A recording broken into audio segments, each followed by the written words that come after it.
Hai, nama saya Atisika Irma Putri. Saya adalah seorang arsitek di Balikpapan.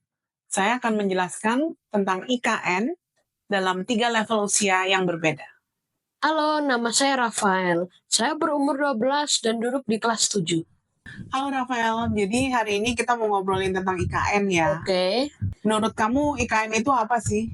Kalau buat aku sih IKN itu setahu ya itu proyek buat mindahin ibu kota kita dari Jakarta di Pulau Jawa ke tempat baru nih di Kalimantan Timur. Katanya itu buat lebih sentralisasi lah atau biar lebih seimbang nanti pertumbuhan. Ya, cukup bagus ya pengertian kamu tentang IKN. Menurutmu kenapa tiba-tiba negara kita harus pindah ibu kotanya? Kalau dari sisiku ya, aku lihat Jakarta itu sangat padat, apalagi macetnya itu loh. Terus langitnya Jakarta dan polusinya juga membuat kita itu jadi sesak kemana-mana.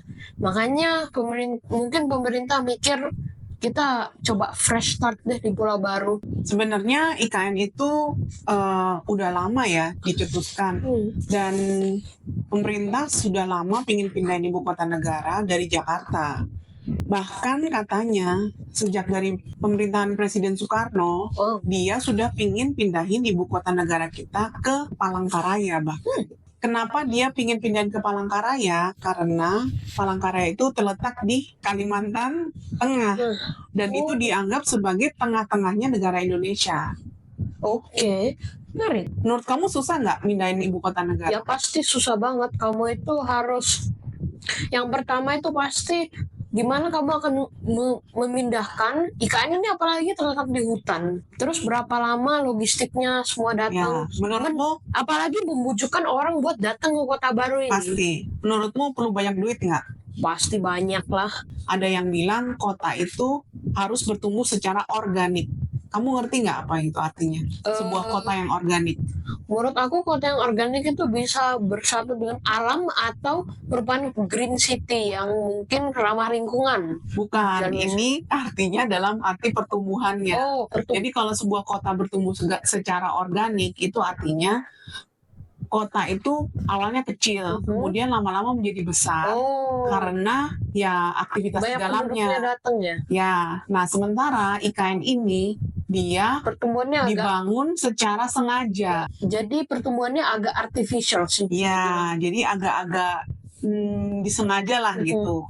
Sementara kalau kota yang organik, misalnya Balikpapan, itu kan tadinya misalnya Balikpapan itu awalnya bermula dari kampung nelayan Bugis gitu yang yang berlabuh di pesisir Teluk Balikpapan. Kemudian lama-lama ada industri minyak dan sebagainya. Dan terus berkembang menjadi kota metropolitan seperti sekarang kan. Nah, tapi IKN itu kebalikannya dari itu. IKN yang ada sekarang, dia terbangun dari sesuatu yang sudah sangat direncanakan. Dan memang sudah disengajakan untuk dipindahkan orang-orang. Oh ya, bagusnya gini, koloni lebah. Nah, analoginya seperti itu. Koloni lebah, ya kan? Koloni lebah itu kan dia terbangun dari pekerjaannya yang terbangun dari dalam. Kemudian menjadi besar, semakin besar karena koloni tersebut berhasil untuk mengumpulkan banyak-banyak madu dan dia hidup di sebuah padang rumput yang nyaman, makanya dia bisa menjadi berkembang dan menghasilkan lebih banyak. Jadi kalau bisa dibandingkan dengan IKN pertumbuhan artificial, kalau menggunakan analogi itu lebih kamu membangun sendiri tempat tinggal mereka, kemudian kamu datangkan lebahnya ke sana. Benar. Kenapa bermasalah? Karena bisa jadi persepsi satu orang tentang kota itu beda dengan yang lain. Bisa jadi misalnya desainernya kota itu mempunyai ya bisa jadi ada bias antara penghuni yang sebenarnya dengan yang merencanakannya. Jadi kamu lebih mengerti kan tentang IKN? Iya. Kira-kira gimana tanggapanmu sekarang tentang IKN? Menurut aku itu proyek yang sangat menarik, namun yang masih menjadi perhatianku adalah jumlah duit yang dibutuhkan. Ya, betul sekali. Terutama juga dengan lokasinya terletak di hutan. Bagaimana kalau tiba-tiba kita ketemu ada orang adat yang tinggal di sana yang menganggap tempat itu rumah mereka, kemudian tiba-tiba ada aja skyscraper dibangun di tempat mereka. Ya, Kira-kira gimana tanggapannya? Terus hewan-hewan yang ditinggal di sana. Jadi secara overall aku bilang IKN ini proyek yang fantastis. Cuman kalau bisa ditanggapi masalahnya, jadi lebih perfect lagi tuh. baik. Makasih ya Rafael, keren Ya. banget. Assalamualaikum warahmatullahi wabarakatuh. Perkenalkan, nama saya Fajri. Usia saya 34 tahun. Profesi saya sebagai konten kreator Balikpapan.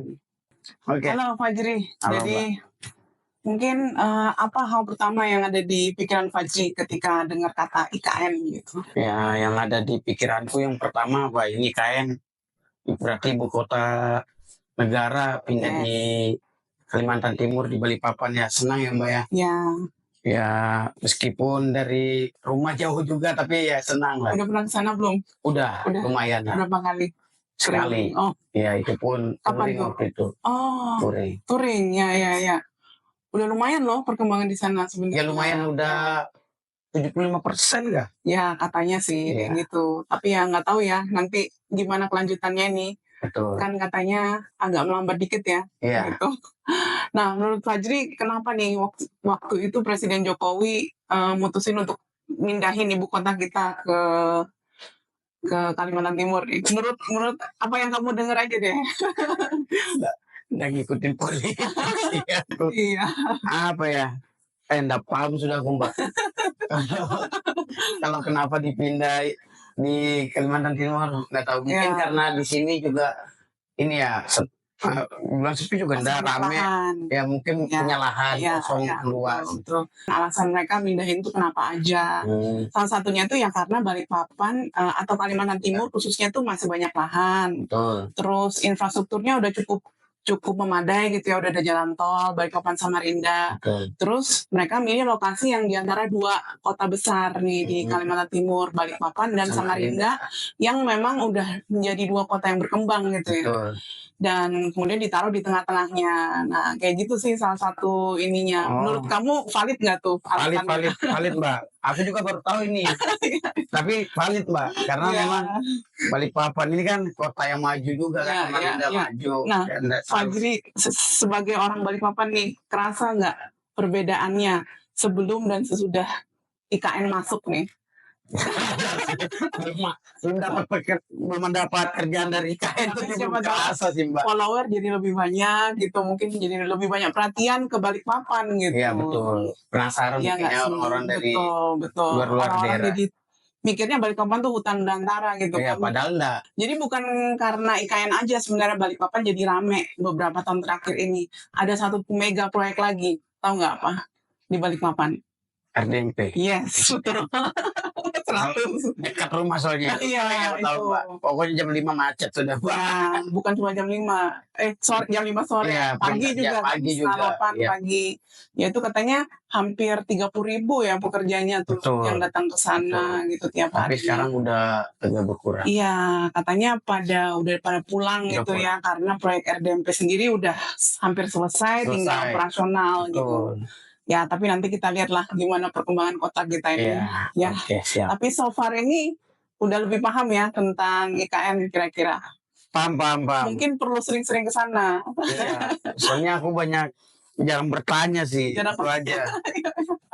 Sebenarnya ya dari kita misalnya saya sendiri kan ya Iya. pelaku usaha pembangunan gitu ya, harusnya sih lebih merasakan dampaknya gitu ya. Tapi adalah 1-2 dampak kecil, tapi belum begitu kecipratan gitu, yang gede-gede Betul. gitu.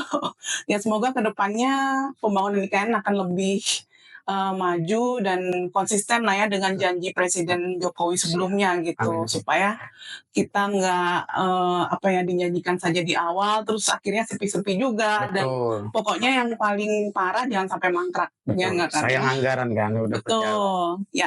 Yes. Apa yang Fajri harapkan nih dengan adanya IKN sebagai seorang konten kreator?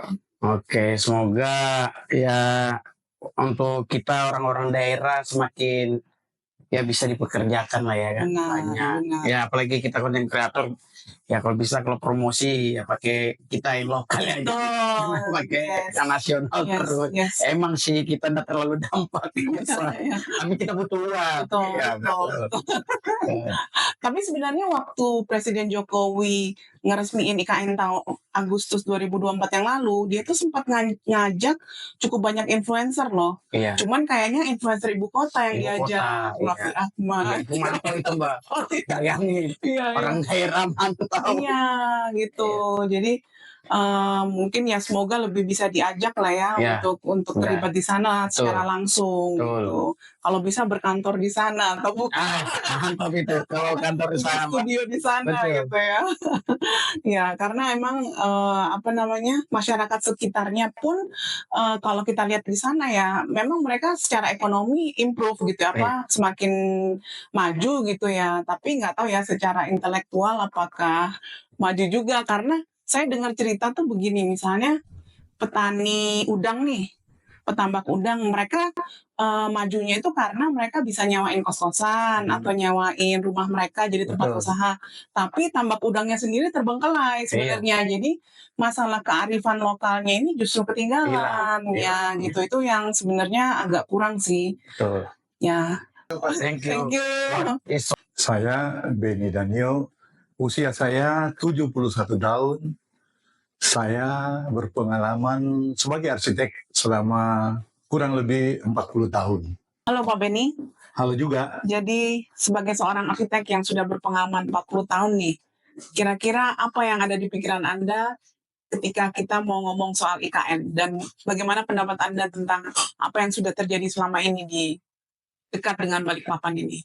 Yang pertama, saya sebenarnya bukan ahli perencana wilayah. Tetapi intuisi saya atau insting saya mengatakan bahwa pemindahan IKN ke Kalimantan itu sudah benar. Bahwa itu dalam proses pelaksanaan, iya benar. Candi Borobudur saja itu dibangun 75 tahun. Jadi itu yang pertama. Jadi saya pikir itu sudah benar. Yang kedua, IKN ini sebenarnya mau tidak mau, suka tidak suka dengan segala macam kontroversi, adalah laboratorium arsitektur Indonesia. Di sini adalah tempat arsitek Indonesia untuk mengadu kemampuan arsitekturnya, bagaimana menghasilkan katakanlah gedung-gedung atau ruang atau space atau eksterior, ruang luar yang memenuhi standar-standar kaidah rencana kota, kaidah perkotaan. Nah, itu yang diharapkan seperti itu. Nah, tapi kenapa menurut Pak Benny masih banyak kontroversinya? Apa yang jadi masalah di sana? Ya, barangkali kalau menurut saya pertama-tama adalah karena kita kepingin cepat selesai. Ya, betul. Cepat selesai. Yang kedua harus diingat, ini adalah kota yang direncanakan, bukan kota yang tumbuh. Benar. Rata-rata kota di dunia itu tumbuh dulu dari satu bandar, dari satu kegiatan, pasar dan sebagainya, kemudian menjadi kota. Kalau ini daerah kosong, kemudian dibangunin, kemudian orang disuruh pindah ke sana. Nah, masalah orang mau pindah ke sana atau tidak pindah ke sana, ini kan masalah apakah itu menarik atau tidak. Ya, betul. Persoalannya adalah ibu kota apa yang kita harapkan? Seperti apa ibu kota yang kita harapkan? Apakah ibu kota dengan multi kegiatan, di mana ada perkantoran, ada pasar, ada market, ada hotel, ada kegiatan sebagaimana satu kota, ataukah betul-betul satu pusat pemerintahan seperti Canberra atau seperti apa itu di Malaysia? Putrajaya. Putrajaya di Malaysia. Jadi betul-betul hanya pusat pemerintahan. Administrasi begitu ya. Nah, Canberra juga itu kalau tidak salah itu sejak tahun 1900. Ya. Dan sampai sekarang itu tetap kota sepi sebenarnya, walaupun kegiatan campuran sudah lama berlangsung di sana dalam keadaan sangat minimal. Nah, ini yang susah kalau kita ingin supaya kota ini hidup, memang harus ada kegiatan campuran. Tapi kalau hanya untuk pemerintahan, misalnya dia akan Ya. jadi nasibnya sama dengan Putrajaya di Malaysia. Ya, betul. Jadi yang menjadi masalah dengan Putrajaya itu kalau pagi sampai siang dia rame, tapi begitu malam dia sepi gitu ya, karena ditinggalkan oleh para pekerjanya di sana untuk kembali ke KL gitu. Dan jadinya apakah seperti itu nantinya IKN, kita belum tahu ya sebenarnya. Nah, jadi itu adalah salah satu kontroversi yang problematik yang menjadi mungkin dampak dari sebuah kota yang direncanakan dari awal dan bukan sebuah kota yang organik. Jadi tadi saya bicara dengan anak usia 12 tahun dan saya memberikan analogi untuk membandingkan sebuah kota yang organik dan sebuah kota yang terencana, yaitu organisme seperti sarang lebah atau sarang semut gitu ya, yang memang dibangun secara organik dari kecil kemudian menjadi besar gitu ya, tergantung berapa banyak madu yang mereka hasilkan dan berapa banyak padang bunga yang mereka bisa kumpulkan dari sekitar sarang lebah tersebut gitu. Nah, dan menariknya itu sebenarnya manusia ini adalah makhluk yang organik juga gitu ya, dan terbukti bahwa kota-kota kita sejak awal peradaban itu awalnya memang terbentuk dan terbangun secara organik. Jadi kita sebenarnya belum tahu apakah nanti ini akan berhasil atau tidak gitu ya. Sementara negara-negara lain itu sudah banyak memindahkan ibu kota juga gitu. Misalnya tadi yang kita sebutkan Australia, Malaysia, ada juga Brazil dan Myanmar.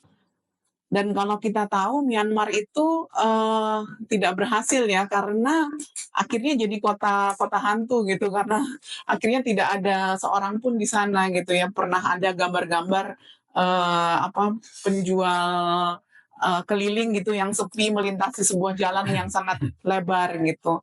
Nah, jadi bagaimana nih menurut Pak Beni? Apakah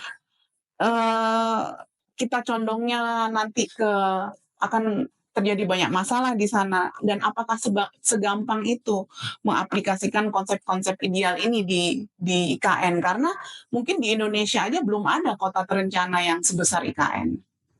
Iya, Ya, sebenarnya setiap tipe kota organik atau terencana masing-masing punya kelemahan dan kelebihannya. Ya. Kalau kota organik begitu tumbuh besar, katakanlah seperti Balikpapan, tidak gampang untuk dikendalikan dan tidak gampang mengantisipasi misalnya prediksi 100 tahun ke depan.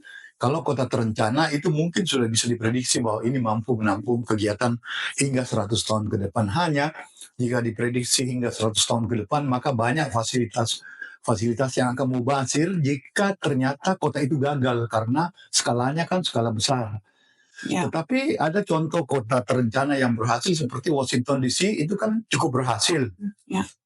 Beberapa kota di Cina kayak Shenzhen sebetulnya kan itu ya walaupun dia tumbuh dari organik tapi ada bagian yang memang sudah kota terencana. Nah, kalau IKN ini menurut saya tergantung pada sejauh mana kemampuan pemerintah untuk membuat ini menjadi menarik, dalam pengertian pada dasarnya kota itu ada kepentingan di sana. Kalau saya ada kepentingan, maka saya akan tinggal di sana. Jika tidak ada kepentingan, maka tidak. Yang menjadi persoalan, misalnya, ini Kalimantan, dan khususnya Kalimantan Timur, dan khususnya lagi Kabupaten Penajam Pasir Utara, misalnya salah satu penarik itu harusnya adalah industri. Nah, industri apa yang ada, yang mungkin ada, yang ada di ibu kota ini? Mengingat bahwa tidak ada akses ke ibu kota ini selain Teluk Balikpapan yang sempit, sehingga kapal tidak mungkin kapal samudra, tidak mungkin merapat, ya, tetapi juga hanya ada pelabuhan udara nantinya, tetapi juga sumber daya manusia di Kalimantan Timur harus diingat. Kalimantan Timur sekarang ini misalnya penduduknya hanya 3,5 sampai 4 juta, Ya. sementara mungkin katakanlah Tangerang saja atau Provinsi Banten, saya tidak persis ingat, tapi rasanya 10-an juta. Nah, itu barangkali yang salah satu masalah, bahwa sumber daya untuk mendukung satu investasi kecil, kemudian pasar juga kecil. ya, betul. Itu kira-kira. Ya. Jadi persoalannya adalah bagaimana ada orang mau berinvestasi dan itu membantu menghidupkan situasi, menghidupkan kota itu, karena ada kebutuhan. Ya. Ada yang perlu sabun, ada yang perlu Indomie, ada yang perlu nasi campur, tapi ada yang perlu mobil.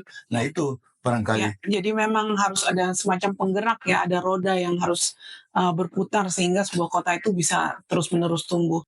Jadi mungkin bisa saya simpulkan keberhasilan IKN ini tergantung dari political will tadi ya untuk apakah bisa mewujudkan mimpi-mimpi dan konsep tadi dan juga apakah ada roda penggerak atau daya tarik atau interest dari wilayah itu sendiri yang bisa digunakan untuk sebuah kota ini bisa berkembang.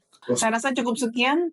Apakah ada closing statement, Pak Benny? Kira-kira begini, paling penting adalah konsistensi pemerintah. Jangan sampai pemerintah satu, kemudian ganti pemerintah dua, kemudian pemerintah ketiga dan kelima sudah tidak nyambung. Jadi ketika Borobudur dibangun, yang merencanakan Borobudur itu tidak pernah lihat Borobudur selesai, sementara yang melihat Borobudur selesai tidak tahu siapa yang merencanakan. Ya. Sama dengan mungkin tembok Cina dibangun 200 tahun, yang merencanakan kaisar yang merencanakan tembok Cina itu tidak pernah melihat tembok Cina itu selesai, sementara kaisar yang memfinalkan tembok Cina itu tidak pernah melihat bagaimana perencanaan itu, tapi kok jalan terus. Nah, kuncinya di situ, apakah kita mampu atau tidak. Tidak selalu berangkat dari nol. Presiden A 0 sampai 3 jalannya. Kemudian Presiden B kembali 0 sampai 3 lagi. Mestinya dilanjutkan 3 sampai 5. Presiden C 5 sampai 7 dan seterusnya. Jadi kata kuncinya atau pemegang ini mau atau tidak adalah konsistensi dan bagaimana kita belajar menghargai pemimpin sebelumnya. Apa yang dilakukan oleh pemimpin sebelumnya kita hargai, kita lanjutkan. Apalagi kalau ini bagus. Itu kira-kira. Baik, terima kasih banyak waktunya ya.